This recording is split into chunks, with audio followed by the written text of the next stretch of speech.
আমি জানি নির্বাচনের সময় সবাই ভোট চাইতে বেরোয়, কিন্তু আমি ভোট চাইতে আসিনি। আমি আপনাদের আশীর্বাদ চাইতে এসেছি, আপনাদের ভালোবাসা চাইতে এসেছি। আছেন তো আপনারা? কারণ যাদের কাছে মানুষের আশীর্বাদ থাকে, মানুষের ভালোবাসা থাকে, সে কোনোদিনও হারতে পারে না, এটা আমার বিশ্বাস। আমি 10 বছর ধরে আপনারা আমাকে পাশে থেকেছেন, দলের পাশে দেখেছেন, আমার পাশে দেখেছেন।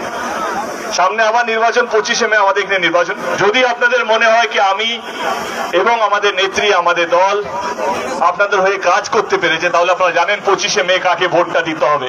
আমি জোর করবো না আপনাদেরকে কি আমাকেই ভোটটা দিতে হবে, কারণ আমার মনে হয় কি 2024 টাইম অনেকটা পাল্টেছে। এটা আপনাদের গণতান্ত্রিক অধিকার, আপনারা যাকে ইচ্ছা ভোটটা দিতে পারেন, কিন্তু আপনার মাথায় রাখতে হবে যেই প্রার্থী, যেই সরকারের প্রতি আপনাদের ভোটটা পড়বে, সে যেন গরিব মানুষদেরকে নিয়ে ভাবে, সে যেন আপনাদেরকে নিয়ে ভাবে, সে যেন